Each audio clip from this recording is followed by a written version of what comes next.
What's going on, everyone? Welcome back to Red Top Report. I am your host, Joe Gallagher, and today we have a special guest here to talk about college, whether or not people should go, personal experiences, the finance aspect, what it really is for today's day and age to go to university, however you want to say it, and just be brainwashed by the state. So with that, Nadia Bullock, I almost said Hazimi. Nadia, you've also just recently got married. I think it'll be a year in May, right? Correct. It comes on, but thank you for coming on. Tell everybody a little bit about yourself, what you do here at Church Militant, so on and so forth. Sure. Thanks, Joe, for having me on your show. But yeah, so for some people who might know, I do. And Nadia's a little stuffy I'm a little right sick. now. A little So stuffy. We have pardon our that. 6 feet. So Social distancing is important. Yeah, so if some people might know, I was an anchor for the evening news, but even though I'm not currently on the show as an anchor, I still write for the show. So a lot of times I'm doing minute 30 to 2:30 packages. Those are like those long form videos that you guys might see. And I'm also writing readers. So when the anchors, whoever it is reading from the teleprompter, those are stories that I write. Still a lot going on behind the scenes. We're still doing a lot of research to bring that to you. So, all right, now give us a little bit about, I think that when we did host evening news together, because we did do that for several months, I always found that there were certain stories that really caught your attention that you just got really impassioned on. I think medical freedom. Honestly, if I were to put it in a term, stories that really impacted living a young adult's life freely. So could you just talk a little bit about that too, whether it be education, medical freedom, health and fitness, so on and so forth? Mm-hmm. Yeah, well, one of my biggest interests personally is just health and wellness. I'm also a personal trainer. I've been an athlete my whole life. I like to eat well, this kind of thing. So the whole COVID nonsense just kind of really grinds my gears with all this misinformation that's out there about so many different things. And then as far as other young kids go in the culture, the whole trans agenda boils my blood to different areas that maybe you wouldn't even think. Like, as much as we want to hate the trans people themselves, we can't hate them because they're the ones that need the help. They need the correct therapies, they need the correct medicines, It's the people around them that we need to be mad at, whether it's their parents or the doctors or whoever it is. Those kids, they need the help. So we need to direct our focus at the right people. That's kind of like where I get like worked up is all these people who are involved thinking they're doing the right thing or purposely doing something evil. Yeah, is really what gets me going. I agree. I've been asked in the past, what's my least favorite progressive demographic? And a lot of people are shocked when I don't say a tranny, transgender individual. I actually see them as the victim. My biggest beef demographic, hands down, is the drag queen, because the drag queen is the one that's forming young minds. It's the one that can only exist if they are celebrated and promoted on a stage, and they're a mockery of the feminine. I cannot stand drag queens. And that ties in with what we want to talk about with college and universities, because that is forming young minds. I couldn't tell you the amount of friends that I've had, and I'm sure the case is with you too, of liberal educators, liberal students, liberal clubs.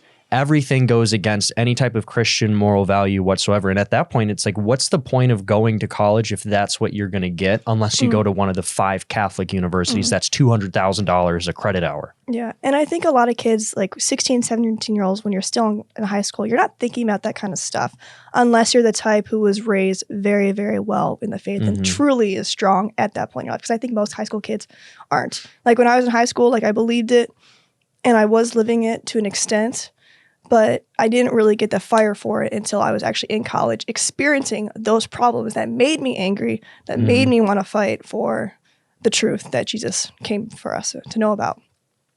And I went to a Christian university. I'm not going to put them on blast specifically because there were positives to that we could talk about later. But when you're 16 and 17, and if you're a Catholic, you don't have to go to one of those Catholic schools, just given the fact that they could be super liberal and anything but Christian. But if you do, and if you don't, regardless of what your choice is, you should go in and being steadfast in what your morals and values are, and knowing that things could change and try to warp your mindset one way or another. So it's really important to be strong, which again is difficult at that age, 16, 17, almost 18. It's very difficult to do. And if you seek guidance and counsel from your good parents, or if your parents aren't really there for you, someone else who's older who can give you some good counsel on how to be discerning on where to go from that moral perspective. And once you're there, keep you rooted in your faith and your morals and everything like that. Yeah, there's so much there. I mean, it's such a toxic environment. It's threatening even at some of the most Catholic universities in the country. I know for a fact that the smoke of Satan has entered, for lack of a better term. There's so much there. So Voris obviously did a recent Vortex, and it was I provided an ask there for Church Militant to be continued, supported financially, things like that. But he made a comment about the founding fathers and how young they were, and they were 18 to 33. I think Thomas Jefferson was, and he was like the oldest one, and a lot of the comments are saying, well, today's youth they just don't get it. They're all more like children. Okay, well, there's a two-way street with that, because there is a healthy expression of freedom by the youth, by children, and then there's a healthy cultivation of that freedom, or an unhealthy suppression of it by the current generation.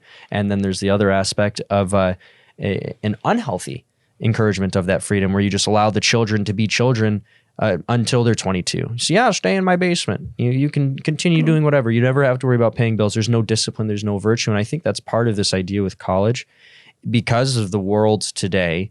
Even if there's a disciplined 18-year-old, I honestly don't know if the best decision would be to just dive right into college without taking a year or two. First off, knock out some credits down the street at your community college, learn the environment, understand what the peers are like, and then go in when you're a little bit older and a little bit stronger. Looking back on it, that's what I wish I did. Absolutely. And those are some good points I was even thinking myself. So yeah, I would take a gap year if you don't know what to do. Most kids don't. I had 4 different options when I was going into school. And honestly, the reason why I went to school is because I wanted to play a sport in college. That's like what I wanted from like a kid. Most people don't have that. And granted, I was going in wrong mindset, right? You want to go in, if you're going into school, you want to go in because you have educational goals. And we want to talk about that too. So if you don't know what to do, like you said, take a gap year, take classes at your local community college, save some money that way. And if you don't want to go to college at all, or you're still figuring it out, get an internship somewhere. If you take that gap year, you need to work. You cannot just sit around your house, be that lazy kid living in your parents' basement. You have to do something with your life. And you can do internships. You could do 2 to 3, depending on how long your gap year is. Within different interests that you have. So if you like fitness, go shadow a trainer at a gym, or if you want to be a chef, do something like that along those lines. Like, be an apprentice somewhere, get experience on whatever it is you want to do. See if you need a degree for that, because there's a lot of things you straight up don't need a degree. You really don't. Most people don't even use the degrees anymore if they did get them in the first place. So discerning that if it's necessary. Do you like what you're interested in? You want to do this for the long term? And just finding ways to save money if you can, like the community college route first. Yeah, you got to save cash. I mean, Ronan, our production guy for Resistance, he's a total animal. He makes the show go around. I'm totally going to put him on blast right now. Ronan, did you go to college? I mean, yeah, but I didn't. I went to community college, but I didn't graduate or anything.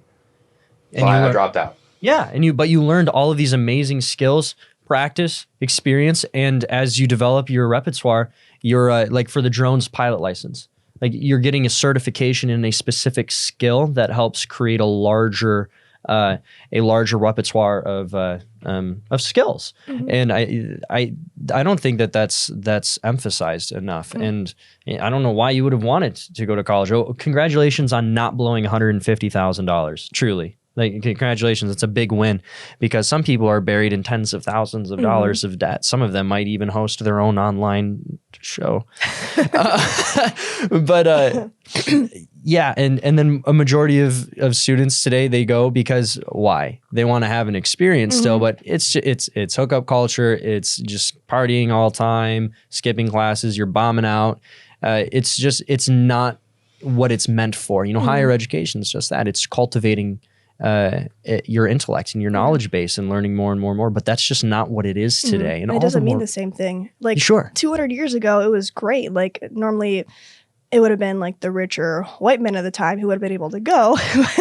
But I mean, even 50 years ago, it still meant more to parents of the day to send their kids off if they were able to save that money, regardless of what skin color they were, because this was obviously still a big time, like around the 60s and everything. But that was a big deal then. And today, for some families, it is still a big deal if like they're immigrant families or something to that extent. But for the most part, like you said, it doesn't mean anything anymore because it's all about the partying. It's all about the social experience.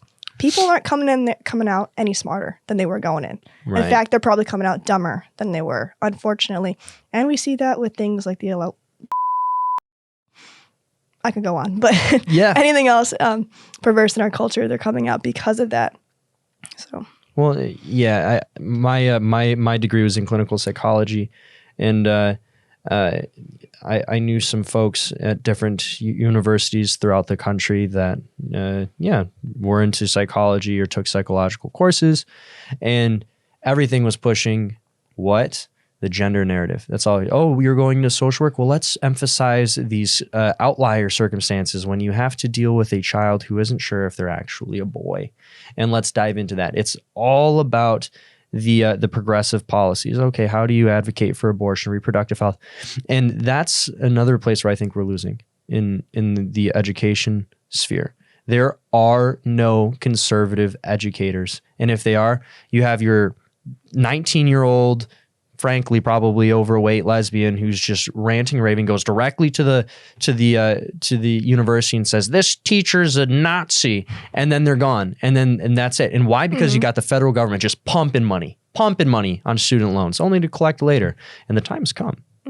Yeah, and the whole thing with the student loans, like it's all a money grab. These corporations, and I'll call them a corporation because at the end that's what these universities are. They just want your money. They don't care. Most of them don't care about how you turn out. And we got kids going in and accumulating all that debt, and they're not doing anything in the meantime to try and lessen that. They're just getting brainwashed by the factory at the same time. They're not using their time wisely, actually studying, nor are they, some of them might be, but most of them aren't getting the right internships or having the right side hustles to get paid to start chipping away at that, because the interest will rack up on them while they're still in school, whether they know that or not. No, it's really bad. Nadia, obviously, thank you for coming on. Before we end the show, do you have any call to action, any advice, any tips you want to give to somebody who's either in university or they're considering on going, or parents who have children who are considering to go to college? If you're parents and you got young kids, I wouldn't push college on them. Like I was always told college, I wouldn't push it. I wouldn't say no to it, but let them know their options. Gap year, trade schools, college if necessary, again, like something like a doctor or something, that you need the degree for. And if you're 17, 18, take your time. Yeah. Take your time. Amen. And to that point, we'll talk about some options for women, Catholic women, but that will be for the next episode when we have you on. Miss Nadia, thank you for coming on. Thanks, Joe. If you enjoyed this Red Top Report, be sure to like, comment, subscribe, share the content. We want to get this out to as many people as possible. Again, thank you, especially right now as we're just growing the program. If it wasn't for your help and support, none of this will be possible, especially when we do have, mark my words, those 10,000 subscribers. One day, it will all be because of your support. So thank you again. God bless. We'll catch you next time on Red Top Report.